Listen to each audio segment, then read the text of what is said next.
नमस्कार विद्यार्थी मित्र मैत्रिणींनो. धर्मादाय आयुक्त, सिनियर क्लर्क, स्टेनोग्राफर आणि इन्स्पेक्टर या पदासाठीची नुकतीच एक्झाम आता TCS मार्फत घेण्यात आली होती आणि त्याची आज फर्स्ट रिस्पॉन्स शीट जाहीर झालेली आहे. तर सर्व विद्यार्थ्यांनी आपली रिस्पॉन्स शीट पाहिली असेल आणि प्रत्येकाने आपला स्कोअर किती तोही बघितला असेल. तर या व्हिडिओमध्ये आपण फक्त कट ऑफची चर्चा किंवा तुमचा स्कोअर किती फक्त याबद्दल चर्चा करणार नाही आहोत. तर यामध्ये किंवा या TCSने घेतलेल्या एक्झाममध्ये खरंच किती मार्क पडू शकले असते आणि ज्या विद्यार्थ्यांना चांगले मार्क आहेत त्यांचे अभिनंदन. पण ज्यांना असं वाटते की आपला स्कोअर कमी आला आहे तर तो स्कोअर का कमी आला किंवा कुठे मार्क वाढू शकले असते, तर याबद्दल आपण डिटेल ॲनालिसिस करणार आहोत. तर त्यासाठी मी एका शिफ्टचे काही क्वेश्चन्स घेतले आहेत. मी 11 तारखेचे सेकंड शिफ्टचे काही क्वेश्चन घेतले आहेत, कारण अंदाजे 10 तारखेपासून थोडंसं क्वेश्चन हे डिफिकल्ट होत चालले होते. कारण ते कशामुळे होतं, कारण ज्या सुरुवातीच्या शिफ्ट असतात त्यांना एक्झाम पॅटर्न काहीच माहीत नसतो. पण जशा शिफ्ट होत जातात तसं पुढच्या शिफ्ट ज्यांच्या असतात त्यांना बऱ्यापैकी एक्झाम पॅटर्न समजतो की नेमके प्रश्न कोणत्या घटकावर विचारले जात आहेत किंवा कशावर भर दिला जातो आहे. त्याच्यामुळे मग क्वेश्चन लेवल थोडीशी डिफिकल्ट केली जाते. तर आपण आता 1 बाय 1 बघूया सब्जेक्ट वाईज. ॲनालिसिस आपण कशासाठी करायचं, कारण आता ज्या पुढे एक्झाम येणार आहेत, ज्या सरळ सेवेच्या अजून कोणी एक्झाम देणार आहात, तर ज्यांना असं वाटतं की आपला स्कोअर कमी आला आहे, तर त्याच्यासाठी आपल्याला हे ॲनालिसिस करायचं आहे की आत्ता स्कोअर कमी आला पण पुढच्या एक्झाममध्ये असं होऊ नये आणि सतत आपल्याला एक्झाम देत राहायचं नाही आहे. एकच एक्झाम टार्गेट करायची आणि पोस्ट मिळवायची. तर त्यासाठी हे ॲनालिसिस करणं खूप गरजेचं आहे. आणि ज्यांना असं वाटतं की आपला स्कोअर कमी आहे तर त्यांनी फक्त रिस्पॉन्स शीट ओपन करून परत बंद करून ठेवू नका. त्यातले क्वेश्चन बघा की कुठले क्वेश्चन चुकलेत किंवा ते का चुकलेत.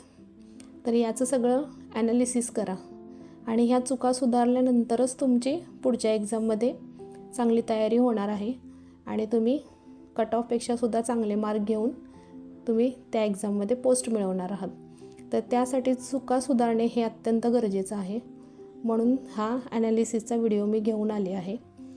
तर हा व्हिडिओ तुम्ही स्किप न करता पहा, तुम्हाला नक्की या व्हिडिओचा फायदा होईल.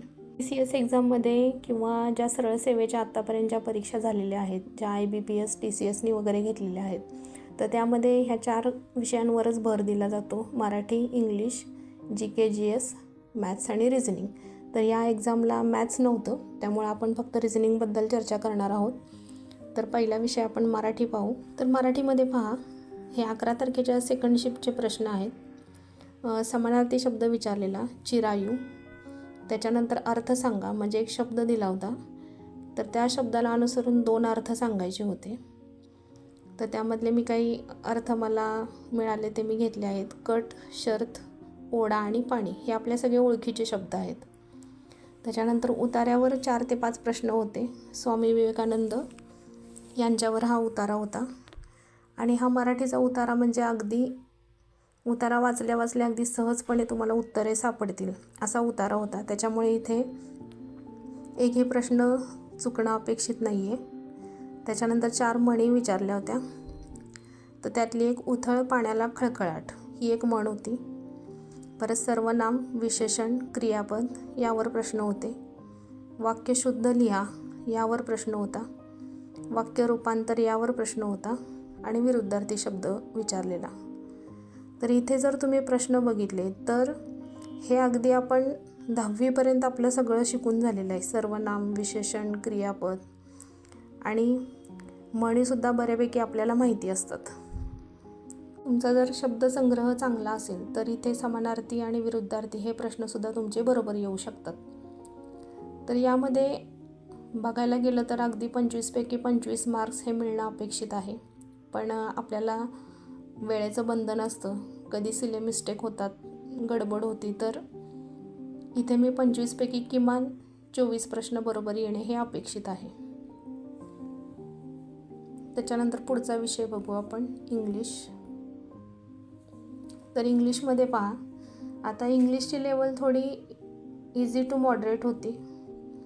ह्याच्यामध्ये पॅसेज विचारलेला, तर हा थोडा इंग्लिशचा पॅसेज थोडा टफ होता.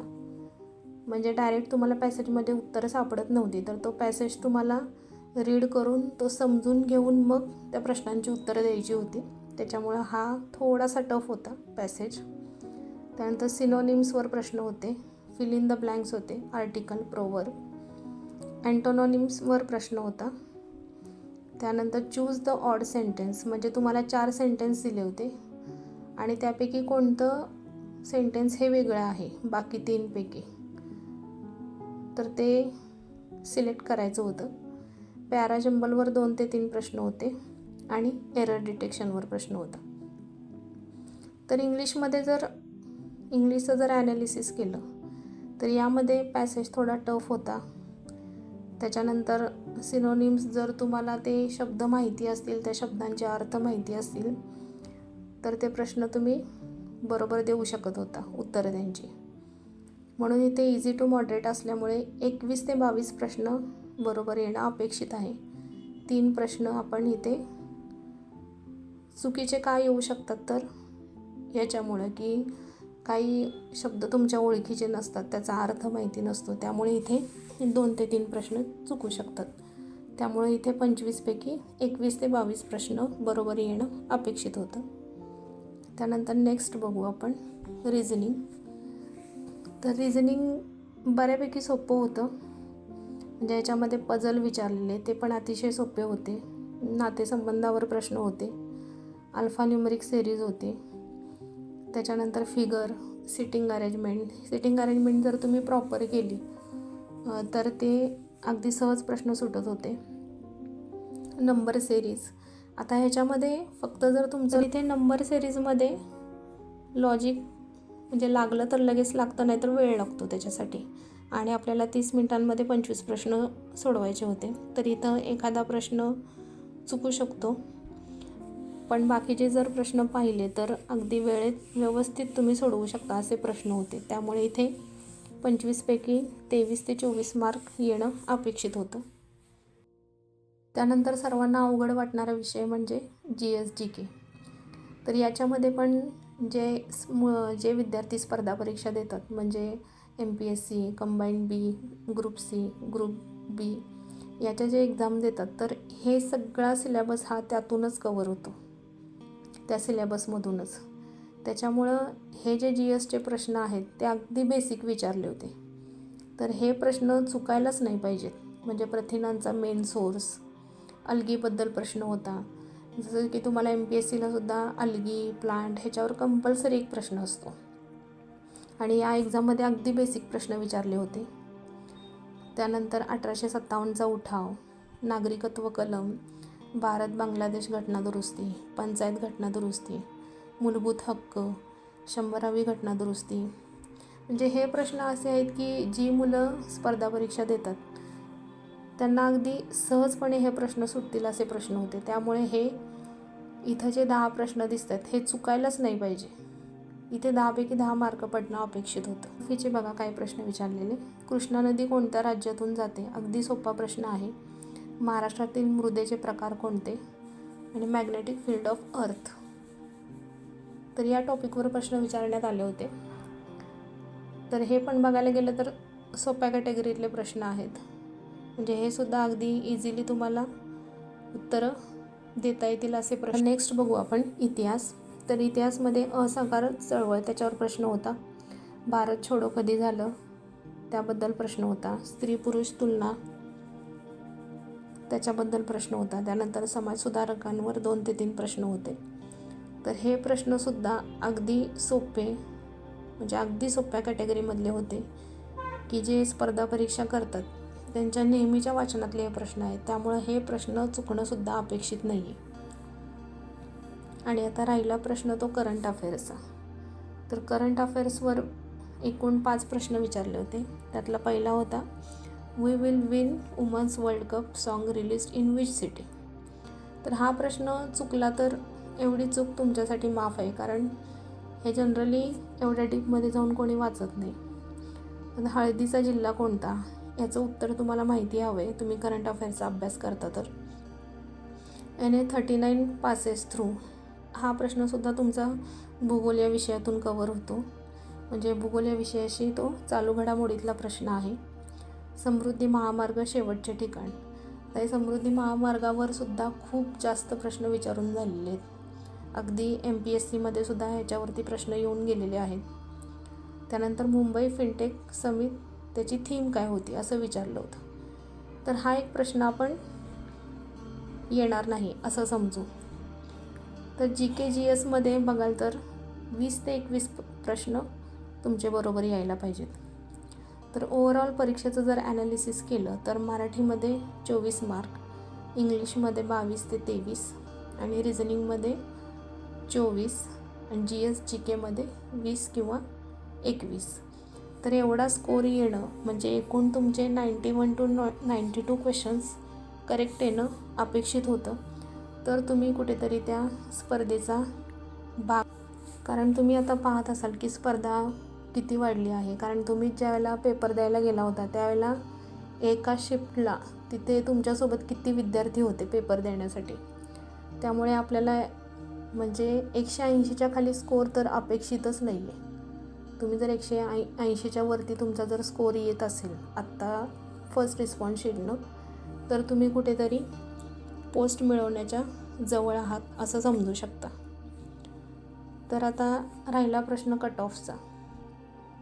तर आता नॉर्मलायझेशन वगैरे अजून सेकंड रिस्पॉन्स शीट ह्या सगळ्या गोष्टी अजून होणार आहेत. फर्स्ट रिस्पॉन्स शीटने ज्यांचा स्कोर 185+ होत असेल तर ते कुठेतरी स्पर्धेमध्ये आहेत किंवा त्यांना पोस्ट मिळू शकते, हा माझा अंदाज आहे. अजून यामध्ये नॉर्मलायझेशन, सेकंड रिस्पॉन्स शीटमध्ये सुद्धा तुमचे मार्क्स अजून वाढू शकतात.